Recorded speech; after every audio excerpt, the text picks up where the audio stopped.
Kita akan bahas fakta-fakta menarik di Piala Dunia 2026. Apa aja nih, Sen?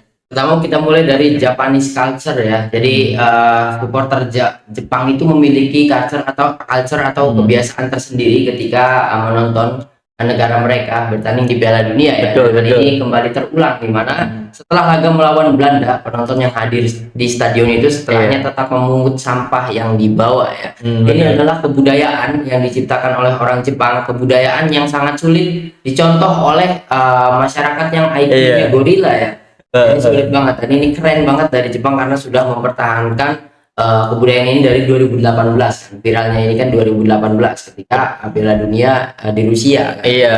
Bahkan kala itu meskipun harus kalah, meskipun dibantai, tetapi tetap ya budaya ini kan sehingga menginfluence orang-orang lain, Sen. Bahkan di Amerika sendiri ada satu tokoh publik Amerika yaitu James Winston ikut melakukan hal yang sama. Jadi ketika melihat supporter Jepang mengutin sampah, dia itu ikutan gitu kan. Iya, dan itulah panjang umur hal-hal baik ya, dan juga hal baik itu harusnya ditiru ya. Semoga saja ya. Kedepannya seharusnya ditiru oleh masyarakat kita ya. Betul. Jangan masyarakat kita kan masih memprovokasi pemain sendiri, boro-boro mengutin sampah di stadion kan. Berarti itu yang namanya kesenjangan SDM aja. Iya, dan itulah kenapa IQ itu harus dihitung. Iya benar. Nah ini juga kan bukan hanya dari SDM dari supporter timnas Jepangnya sendiri, tetapi juga dilakukan hal yang sama oleh pemain Jepangnya. Karena pemain Jepang itu kan dikenal sebagai membersihkan locker room gitu, sampai kan melipat baju, membersihkan sepatu, bahkan ya locker room itu benar-benar bersih. Bahkan ketika mereka gagal lolos gitu kan, ketika mereka diskualifikasi gitu kan, bukan apa namanya, gagal lolos gitu kan. Kan tetap ada tulisan terima kasih lah. Ini benar-benar gestur yang bagus banget. Kalau ngomongin Jepang di Piala Dunia tentu akan banyak sekali cerita-cerita unik ya di dalamnya, termasuk dengan perilaku dari supporter dan yang lain-lainnya ya. Ya, kemudian termasuk dengan pertunjukan spesial yang ditunjukkan oleh pelatih Jepang ya, yang ini benar-benar pelatih lain daripada yang lain. Iya, betul. Dengan gestur menunjukkan papan menit yang tersisa dalam pertandingan ya. Hajime Moriyasu itu melakukan hal yang sama karena memang hobinya yang menulis ya. Iya, menulis juga ya. Ini ibaratnya mengisyaratkan untuk memberitahu nih anak-anak didiknya gitu kan. Ibaratnya bahwa menitnya tinggal 3 menit lagi, tinggal 2 menit lagi gitu kan. Sehingga ya ini juga sesuai sama hasilnya ya, karena kan gol penyambak kedudukan juga kan terjadi di menit-menit akhir gitu, Sen. Ini benar-benar spirit yang luar biasa gitu. Nah, selain itu Hajime Moriyasu itu juga ada salah satu hal yang mungkin menurut gua ini patut dicontoh oleh seluruh pelatih di dunia, di seluruh dunia. Jadi ketika dia memutuskan untuk mencoret Wataru Endo dari skuad Jepang, dia itu meminta maaf ke Wataru Endo dan juga ke keluarganya, dan dia mengatakan jika hampir menangis, dia sedih banget ketika harus menginformasikan kepada Endo beserta keluarganya jika Endo itu cedera dan juga dicoret gitu. Padahal ya mau tidak mau Endo itu harus dicoret ya karena memang cedera kan gitu ya. Bisa dipaksakan. Nah itu harus dicontoh oleh pelatih-pelatih yang lain menurut gua, dan inilah mengapa Jepang itu benar-benar sangat menghargai sesama ya. Iya betul, ibaratnya ya keluarganya kuat banget gitu ya. Nah ini juga ada satu klip yang viral juga tentang Hajime Moriyasu, yaitu ketika setiap kali anthem atau lagu kebangsaan dari Jepang diputar, dia itu lalu nangis gitu kan. Lebih seringnya emosional banget lah ketika mendengarkan lagu kebangsaan tersebut ya. Bahkan di satu sisi juga ada ekspresi dari Dick Advokat, pelatihnya Kurakau ketika timnya harus terbantai 7-1. Nah ini juga narasi yang menariknya adalah jika ada yang bilang Piala Dunia itu cuma 6-7 pertandingan, ya lihatlah hal-hal seperti ini. Betul, gitu. Iya. Dan juga kembali ke Jepang, selain kebudayaan Jepang yang bagus banget tadi yang harus kita tiru, kemudian dari perilaku Hajime Moriyasu juga harus ditiru oleh pelatih yang lainnya. Ini khususnya harus ditiru oleh orang yang ketika gagal membawa Indonesia langsung pulang ke Belanda ya, mengucapkan kata maaf dan juga yang lain-lainnya. Itulah yang harus dicontoh oleh Patrick Kluivert gitu kan. Nah, selain hal tersebut ada kabar yang tidak mengenakan juga dari Jepang karena sebelum laga perdana Piala Dunia Jepang, kabar tidak mengenakan itu datang tentu dari cederanya Endo ya, Endo. Sebelumnya juga Mitoma yang cedera, dan sekarang setelah laga melawan Belanda, kabarnya Takefusa Kubo keluar menggunakan kursi roda Waduh. dari stadion gitu. Sepertinya Kubo ini cedera juga. Betul, ini membuat supporter Jepang ketar-ketir, cemas ya kayaknya. Cemas banget karena memang Takefusa Kubo walaupun memang di pertandingan kemarin kurang terlihat ya, tetap ya dia menjadi salah satu pemain yang disoroti di Jepang, mengingat yang karirnya yang cukup besar juga kan, apalagi Betul. dia prestasinya ada di musim kemarin. Iya, dan jadi juga juara Copa del Rey dengan Sociedad ya. otomatis jadi pemain andalan juga ya. Betul. Nah, ngomong-ngomong soal Jepang kemarin melawan Belanda, ada juga ini outside the field gitu kan, di luar lapangan. Jadi waktu itu kan ada di Monterrey, ada di divisi Monterrey. Jadi ada orang-orang Meksiko, lalu kemudian melihat ada orang berparas Asia gitu kan. Betul. Disangkanya dia itu supporter dari Jepang, padahal memakai jersey away-nya Arsenal. Dia itu diangkat-angkat Sen, sama orang-orang Meksiko itu. Iya. Japanese, Japanese, Japanese. Nah, fakta yang lucunya adalah ketika dia turun, dia nanya, gue orang Meksiko anjing. Dan juga yang kita khawatirkan di Meksiko itu akan ada chaos karena Iya. memang kita tahu kondisi di sana seperti apa. Namun dari kejadian yang tadi lu Iya. omongin itu kan sudah menunjukkan jika ternyata apa ya, Meksiko itu adalah salah satu negara yang menerima orang luar. Kemudian di video kemarin juga kita bahas masalah reporter Korea, kemudian Gangnam Style juga kan, Iya. gitu kan. Ini benar-benar momen Piala Dunia kali ini belum ada rasisme sama sekali ya. Ibaratnya ya Meksiko itu berhasil menjadi tuan rumah yang ramah terhadap para pendatangnya gitu kan. Apalagi ada ini menarik juga ya. Jadi di pertandingan Swedia itu ada supporter Meksiko, karena dia memakai jersey Meksiko, itu menerobos ke tribun supporter Swedia Sen. Yang uniknya adalah dia itu ikut meneriakan yel-yel yang diteriakan oleh supporter Swedia. Bahkan yang lucunya lagi, ada satu keluarga, ada anak, ibu, bapak, ada anaknya 2, membentangkan banner Swedia. Dia itu ikutan dan disambut ramah juga sama supporter Swedia yang lain. Bahkan ada reporter itu menyebutkan jangan-jangan setelah match itu dia sudah hafal lagu kebangsaan Swedia. Gitu. Walaupun ada beberapa kejadian rasis juga ya, ketika supporter Meksiko rasis ke supporter Korea yang seperti ini. Oh iya, yang influencer itu ya. Iya. Tapi kalau menurut gue mah itu entah itu rasis atau memang ngejokes aja ya. Jadi Ya, rasis kan tergantung orang yang nerimanya ya. Iya betul Gitu. betul. Karena ya gue juga lihat sebenarnya ada ini kan gini-gini ya. Siapa tahu itu cuma jokes juga kan. Iya. Kemudian juga ternyata perilaku dari skuad Jepang yang membersihkan ruang ganti kemudian sampai itu tuh tidak hanya terjadi di 2018. Iya. Di 2026 juga kembali terjadi setelah lawan Jepang, bahkan tim nasional Jepang itu meninggalkan ruang ganti mereka bersih sempurna seusai laga melawan Belanda, melipat rapi handuk, rompi pemain menyusun botol-botol minum dan membersihkan lantai sesuai tradisi mereka yang sudah terkenal sejak Piala Dunia sebelumnya 2018. Wah, Hari ini kembali terjadi. Ini harus benar-benar ditiru banget ya. Ini attitude-nya udah luar biasa ya. Iya, bahkan dia sampai kalau ngelipet baju ya udah oke banget. Tapi Iya. ada yang lebih oke. Apa itu? Ya tadi membersihkan Nah, lantai. itu dia. Itu kan ibaratnya tugas-tugas staf kebersihan ya, tetapi dilakukan oleh Jepang karena ingin meninggalkan kesan yang baik gitu saya di setiap match-nya bahkan kan. Nah, faktanya adalah kalau di kurikulum pendidikan Jepang sendiri kan usia balita sampai usia anak-anak itu kan bukan langsung diajarin ke knowledge, bukan langsung dikasih kurikulum-kurikulum yang berat tentang pendidikan, tetapi yang diajarin pertama adalah attitude. Makanya kan anak-anak balita yang masih range umur sampai 7 tahun itu kan diajarin cara nyebrang, yang ada gestur nunduk apa segala macam, karena memang ya attitude atau moral itu menjadi pondasi utama untuk sumber daya manusia dari Jepang itu. Iya, jadi tidak langsung disuruh untuk menghafal. Nah itu dia, nggak ujuk-ujuk menghafal Pancasila Itu ya standar pintarnya Indonesia kan, standar pintarnya Indonesia itu di mana anak tersebut memiliki hafalan paling banyak. Iya, itu itu adalah dia. standar pintarnya Indonesia. makanya Kan ya SDM-nya juga gitu-gitu doang. Iya. Rasis ke Jadi, pemain orang sendiri Indonesia ya. itu tipe-tipe pintar gede jadi Walter White. Orang Indonesia kan seperti itu kan. betul jadi kingpin aja nanti kan.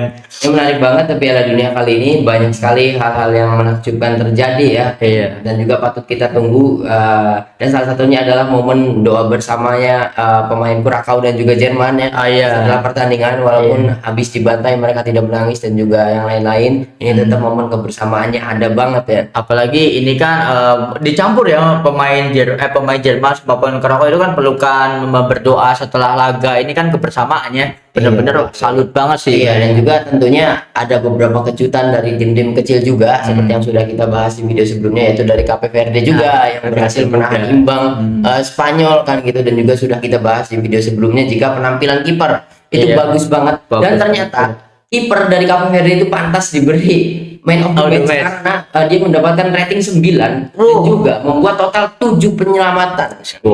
Dan uniknya, tebak kiper Cape Verde umurnya berapa? Masih 27.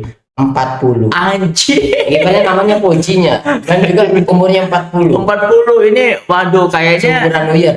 Seukuran New Year, berarti ini sangkatan New Year, sangkatan Okowa, anjir, waduh. Dan benar-benar dia itu bagus bukan karena performa tapi karena pengalaman. Betul, pengalamannya ya. 40 tahun, wah kita lihat pertandingan Spanyol ya, dimana greget banget Spanyol tidak bisa memecahkan kebuntuan, bahkan penguasaan bola 76%, 23 tembakan tidak menghasilkan apapun, dan kita sudah tahu jika sistem defense dari Cape Verde ini keren banget, dan juga salah satunya dari performa apik dari sang kiper. Ibaratnya hasil imbang 0-0 yang diraih oleh Spanyol itu bukan karena Spanyol bermain buruk ya Sen ya, tetapi Cape Verde-nya yang bermain sangat baik apalagi di pertahanan mereka. Iya, dan karena memang Spanyol tadi kan memang tidak sepenuhnya lapis 2, tapi inilah grade 2-nya Spanyol gitu kan. Dan Cape Verde bisa mengimbangi grade 2-nya Spanyol gitu. Ini keren banget ya. Dan patut kita tunggu juga nih Cape Verde apakah akan kembali memberikan kejutan ketika melawan Uruguay dan juga Arab ya. Iya. Kalau misalkan ternyata mereka menang, sepertinya mereka yang akan lolos. Jadi ya minimal runner up lah ya, masih dapat gitu kan.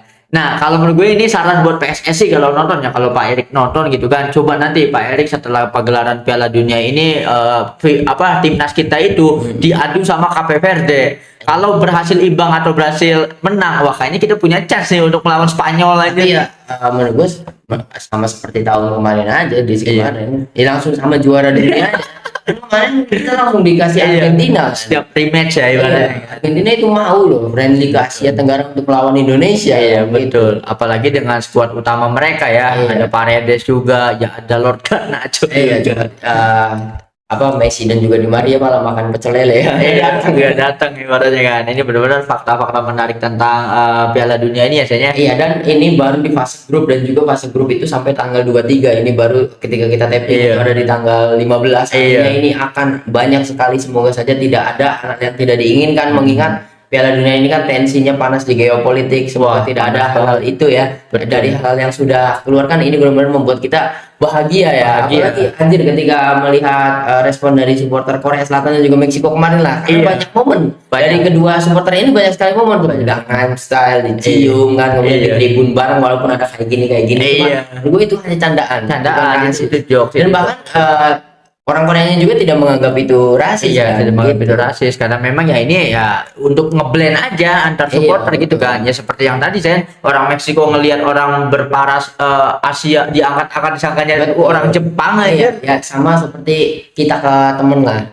Kita ke temen kan kalau misalkan orang asing dengar, wah rasis banget lu, nggak enak. Kalau misalkan udah ngerasa deket teman kan nggak ada batas gitu. Itulah yang dicoba oleh Meksiko kan. Betul. Dan itulah cara mereka welcome kepada para pendatang, dan juga hal-hal ini terjadi di Meksiko terus. Meksiko bener-bener ya vibe sepak bolanya tradisi ya. Tradisi sepak bola masih tetap berjaga. Iya, dan juga karena memang Meksiko itu adalah negara yang sudah siap secara mental, sudah siap secara penduduk juga. Mereka kan selalu masuk Piala Dunia gitu. Betul. Apalagi kan sudah nge-host Piala Dunia itu 3 kali ya. Banyak sejarah kan, sudah berpengalaman. Dan juga sebelumnya kan supporter Meksiko kan sudah sering hadir di Piala Dunia. Jadi mereka sudah tahu, oh ini supporter dari ini, supporter dari ini kan gitu. Dan tidak ada satupun keributan yang terjadi ketika Meksiko bermain kan gitu. Betul, tetap fair play lah ibaratnya. Yang bikin keributan ini petinju yang nantang Messi. Itu dia. Canelo yang nggak terima jersey Meksiko di bawah kaki kan. Padahal itu cuma salah paham ya. Ibaratnya kita meluruskan juga ya. Jadi waktu itu kan jersey pemain Meksiko itu ada di locker room Argentina dan ada di lantai. Sedangkan memang habis pertukaran jersey. Enggak, pembelaannya adalah jangankan jersey Meksiko, orang jersey Argentina aja ada di lantai karena memang waktu itu kan ya di locker room gitu kan. Dan juga perayaan karena Argentina pada match itu kan kalau misalkan match itu imbang atau kalah, Argentina tidak lolos. Saat itu lolos, itu euforia dari para pemain Argentina di locker room kan. makanya yang jelasin itu langsung Floyd Mayweather kan, Iya. yang menantang Mike Tyson menantang gitu Betul. kan pada petinju ini, sehingga gue lupa namanya Canelo atau siapa ya, Canelo seperti ya, sampai dia sendiri yang meminta maaf Minta kepada maaf. Messi kan gitu. Ibaratnya langsung ya Bahkan tidak dibela oleh orang Meksikonya, karena Iya. point of view dari orang Meksiko sudah tahu kondisinya seperti apa gitu kan, mengapa jersey Meksiko ada di bawah. ada di bawah. Ini juga langsung terselesaikan ya. Jadi banyak Betul. sekali drama-drama kali ini ya. Betul, dan juga sejauh ini walaupun memang tuan rumah itu ada Amerika, Kanada, dan juga Meksiko, namun kesan-kesan baik selalu datang ketika pertandingan ada di Meksiko. Ada di Meksiko, Di Meksiko betul. itu. Nah, ada ini cerita yang menarik juga nih harus gue sampaikan di sini. Jadi ada Senegal. Senegal itu kan ada di TC-nya itu di New Jersey, Sen. Jadi waktu hari Jumat kemarin itu kan sedang badai di New Jersey. Tetapi pemain Senegal itu kan mayoritas Muslim ya. Itu memaksakan untuk keluar pergi ke masjid. Sedangkan di pihak keamanannya udah diwanti, jangan bahaya, nanti kalau ada apa-apa gimana, tetapi ngotot tetap terobos badai untuk sholat Jumat. Setelah selesai menunaikan sholat Jumat, pelatihnya itu ditanya sama jurnalis, kenapa kalian senekat itu? Nah, statement dari pelatihnya ini keren banget. Ibaratnya kalian takut angin, kalian takut badai, kalau kami jujur lebih takut yang menciptakan badai. Bahkan kalau Senegal itu sampai masuk final Piala Dunia, kami akan tetap sholat Jumat meskipun taruhannya gagal Piala Dunia. Ini keren banget. Dan itu Maroko menuduh Senegal memakai mantra-mantra. Nah, itu dia, anjir, bener-bener. Nah, ini juga dibalas sama Carlo Ancelotti di press conference setelah post match interviewnya. Kan ditanya bagaimana rasanya melawan juara AFCON. Terus kata siapa tadi, kata Ancelotti-nya, setahu gue yang juara AFCON itu Senegal. Mau gimana pun tidak ada namanya trofi yang sudah dimenangkan. Itu diberikan oleh runner up. Dalam sejarahnya tidak pernah terjadi, sehingga di mata kita timnas Brazil juara AFCON itu ya Senegal gitu kan. Betul. Dan memang Senegal. Memang Kalau masih Senegal. ada orang yang masih ngotot Maroko, itu orang gorila. Itu bener-bener asik sendiri. Iya. Asik tuh bang, tapi asik sendiri. Asik sendiri, bener-bener kacau banget ya. So, ada yang mau disampaikan lagi, Insan? Dan satu lagi kabar. Apa-apa? Setelah dibantai oleh Swedia, pelatih kepala Tunisia langsung dipecat. Aduh, ini parah banget ya. Padahal dibantainya 5-1 doang loh. Bukan kayak Kurakau 7-1. Dan mereka tidak sadar bahwa mereka Indonesia. Indonesia harusnya kan lebih sabar lagi ya, Sen, ya. Betul. Karena masih ada 2 pertandingan lagi ya. bener, karena fun fact-nya itu pelatih dari Kurakau itu kan Dick Advokat, pelatih tertua, dan ternyata dulu itu pernah melatih Brazil juga, Sen. Ini juga fakta menarik ya di satu sisi lain di sepak bola gitu kan.